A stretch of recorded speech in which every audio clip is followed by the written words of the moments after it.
Good afternoon, traders. It's Mark here from DayTrading Room. It's Monday afternoon, 1:30 London time.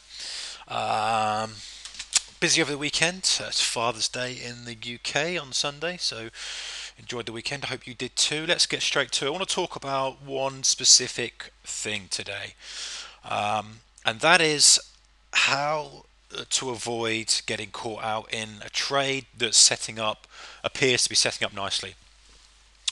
Okay, so we had the Philly Fed come out. This was Thursday, by the way. Let me bring this to the full screen for you.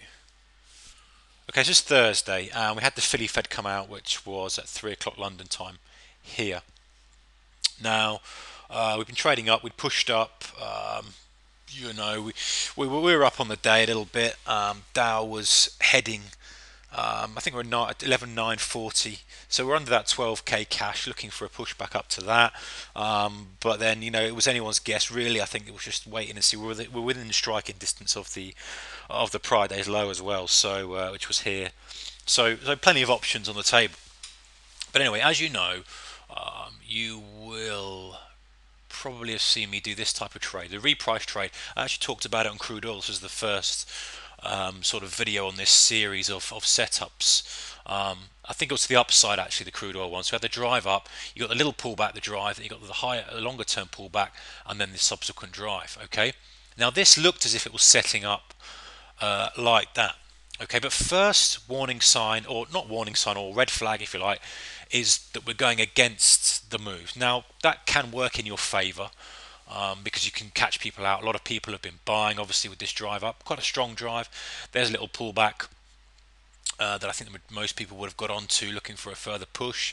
That's nice in itself, but it's just caught people out. We blasted down. Where we were at 64, and went straight down to 209. So about a 50-60 point move.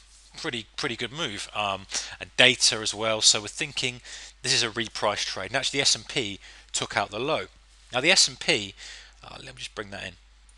The S&P actually took out the day's low and tagged the prior day's low, so that was even weaker. But Dow didn't do that. But fine, every now and then we get that little differential between the S&P and the Dow. We just got to be careful of it. But as long as we're moving in the sort of same manner, it's not too bad.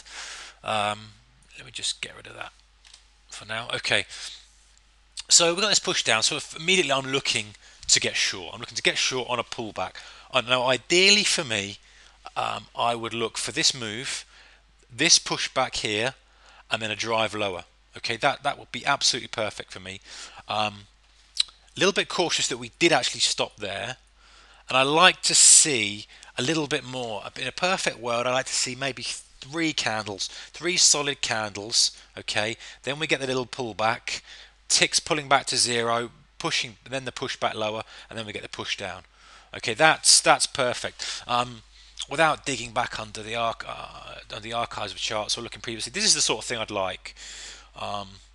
Good strong move. Say if we just had this here, three good candles, little pullback, and then a blast up. Okay, we've seen stuff like that before. You've seen moves like that before on reprices, where you just get a little bit more than just a 1 minute push, just to confirm that there is that continued strength or weakness. So anyway, that's the preferred thing. But anyway, I'm still looking for the short on this. This is fine, great, happy with this. Looking for the ticks to pull back to zero. They may not quite get to zero, but that sort of little bit of unwinding, just seeing people hitting those bids on the stocks. Those offers on the stocks before they roll back and hit those bids again and we roll over. But look what happened here. Now I was ready for the short, I had my ticket loaded up, everything was prepared. I'm waiting. So why didn't I take the short? Okay, ticks pulled back to zero. First thing that concerned me was how far we'd moved on that. We'd moved right back up to here. Now we hadn't moved just chug. Quite often you'll get a slow pullback, take 2 or 3 minutes, very shallow. Then you get a little spike. That gives you the tick pullback to zero. That spike's immediately sold. But here you see we'd seen no continued activity from sellers. In actual fact, if you look at how strong that buying was after that second candle, that's a solid candle. Again, another solid candle. You've got to start wondering, you've got to start thinking, okay.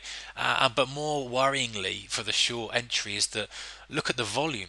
This is down here, by the way. Look at the volume. Still high on the drive up. Still high on that second, third candle. Still good strength. Now, I still haven't dismissed the short completely, but I've changed the way I'm looking at it. I now want to see weakness before I take the entry. Whereas before, I've seen weakness on the drive. Okay, I've seen the push lower, push lower, push lower. I don't need to see weakness to get the entry. I want to sell into the strength. I want to see that little pop, the little wick forming, and I'm selling into that little short-term strength to stop above the high. You've seen that setup before. But when I'm getting this situation, I'm seeing weakness but good strength. I don't want to sell into strength. I want to wait until there's weakness to confirm. Now I'm going to give a bit on the entry on that. There's no doubt, but can you see the different type of trade? Because we've exhibited strength here, I don't want to sell into that and stand in front of a train because this looks unusual. It could still be valid, we could still come up to sort of halfway here, then start to roll, and then perhaps I'll look for maybe a push lower, a retest, and then a push lower. Then there's my stop. There's my first target. There's my ultimate target.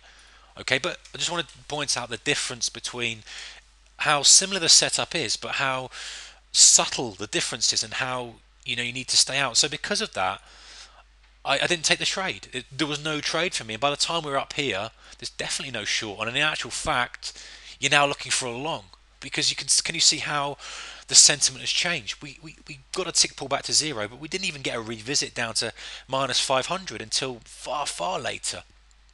So you can see how the ticks again are giving us a clue as to the sentiment. They're giving us a clue to help us stay out of what would be a potential great trade. It looks fine, we see this, great, but then things don't play out quite as we'd like, so we step back. We say, okay, not going to look to short into strength here, need to see some other signal to get me the trigger.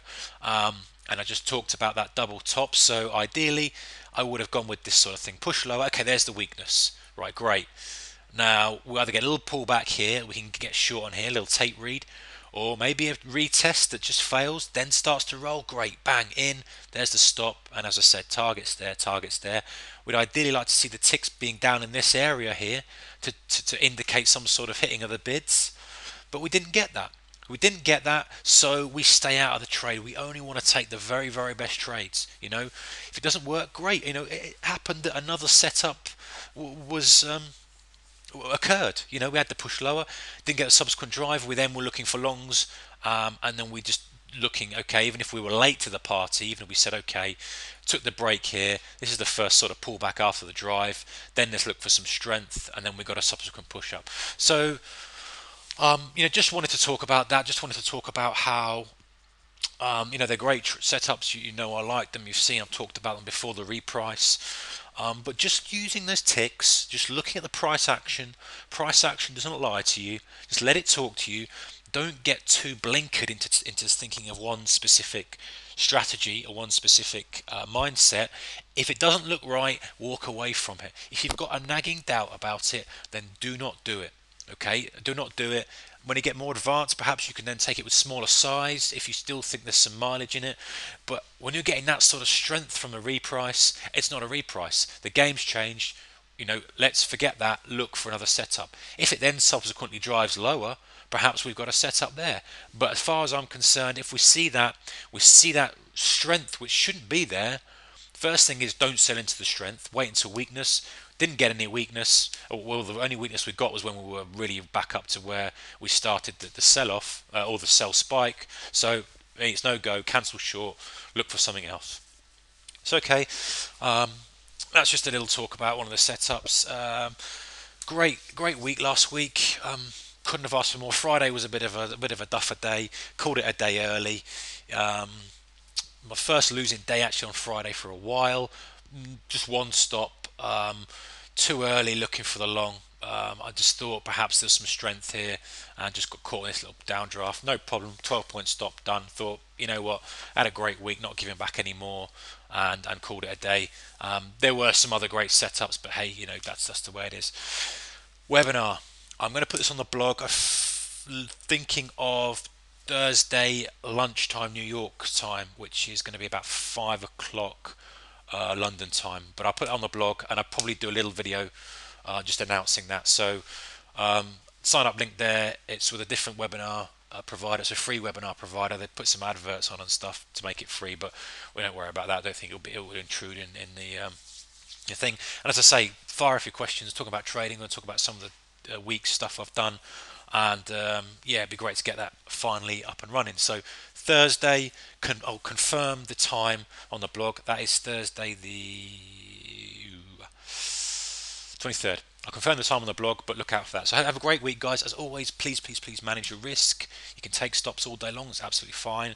Manage your risk based on the daily risk and trade risk. Other than that, enjoy your trading, and I shall be back with another video later in the week.